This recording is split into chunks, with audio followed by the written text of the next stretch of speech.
دوستو، کبھی انسان ماں کو کہہ دینا دو چار جملے اس طرح کے کہ ماں کو محسوس ہو کہ آج اس نے میری ساتھ عزت والا رویہ نہیں رکھا، تو اماں بیچاری کو یوں لگتا ہے کہ جیسے کمائی لٹ گئی ہے ساری، تکلیف میں آ جاتی ہے۔ یعنی پیسے دینا، خرچہ دینا، وہ ساری چیزیں اپنی جگہ پہ، لیکن اگر ایک دن بھی توہین کر دیں تو وہ جملہ بھولتا ہی نہیں۔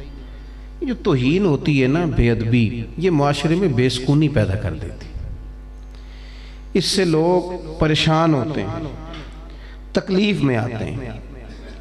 آپ دیکھ لیں، بیوی کئی دفعہ خامن سے کہتی ہے کہ تو خرچہ تھوڑا دیا کر، لیکن میرے ماں باپ کو گالی نہ دیا کر، وہ چیز مجھے تکلیف دیتی ہے۔ شوہر بھی بیوی سے کہتا ہے کہ تو روٹی نہ بھی پکائے گی تو ہوٹل سے کھا لوں گا، اور تو کپڑے نہ بھی دھوئے گی تو دھوبی سے دھلوا لوں گا، پر میری ماں کی عزت کیا کر، میرے باپ کا احترام کر۔ یعنی بے ادبی بے سکونی پیدا، میری بات کی سمجھ آ گئی آپ حضرات؟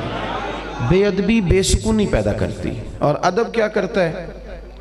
اماں بیچاری رات کو انتظار کر رہی تھی، اس لیے کہ وہ بیٹی نے نا، بیٹی بیاہ دی تھی، اس نے کوئی 20-25 ہزار روپیہ مانگ لیا تھا۔ اماں کو اب سمجھ تھی کہ بیٹا میرا کمزور ہے، کماتا ہے پر اس کے اپنے بھی بچے ہیں، تو اماں چاہتی بھی ہے بیٹی کی مدد کرنا، پر وہ کیسے کہے بیٹے کو، کمالدار بندہ تو ہے نہیں۔ سوچتی رہی، کوشش کرتی رہی، بیٹا رات کو گھر آیا تو اماں بڑی ترتیب سے،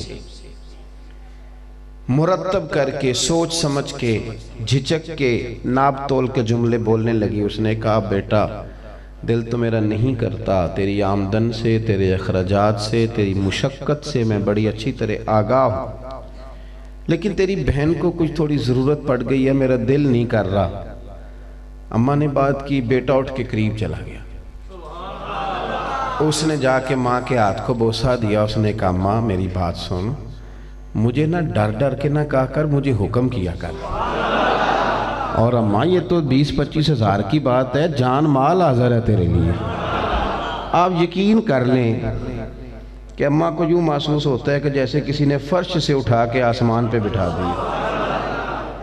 یعنی آپ کچھ بھی نہ کریں، رات کو 2-3 نمبر ہی ٹانک دیں، ابا جی کے پیروں میں بیٹھ جائیں، کچھ بھی نہ کریں، نمبر ٹانکنے کے لیے ابا جی لے آؤ تھوڑا دبا دیں، تو ابا کہتا پتر میں کدوں حلوا رہا سا، تو تے تھکے آیا ہے، یا میرا پتر سو جا جا کے۔ وہ آپ نے 2 جملے کہے، لیکن سویرے نا آپ کا ابا سارے محلے میں جس چوک میں بیٹھے گا یہ بتائے گا کہ میرا پتر بڑا چنگا میں نے کوٹ کے سوندا ہے۔ اب بات کو سمجھیں جو عرض کرنا چاہتا ہوں، آپ تھوڑا بھی ادب کریں تو وہ سکون پیدا کرتا ہے۔ یعنی آپ نے پی ایچ ڈی کر لی، آپ شیخ الفقہ ہو گئے، تو جس استاد سے آپ نے پرائمری میں پڑھا تھا، بے شک اس کی تعلیم میٹرک PTC ہے، لیکن اگر کبھی وہ آپ کو سائیکل پہ جاتا مل گیا اور آپ بہت بڑی پجاروں میں تھے اور آپ نے پجاروں کو بریک لگائی اور نیچے اتر کے استاد جی کو سلام کیا، تو پھر وہ استاد سائیکل پہ نہیں ہے، پھر تو اسے محسوس ہوتا ہے کہ دنیا کی سب سے عزت والی سواری پہ سوار ہو گیا۔ عزت کرنا سیکھیں، عزت دینا سیکھیں، عزت کریں، وقار پیدا کریں۔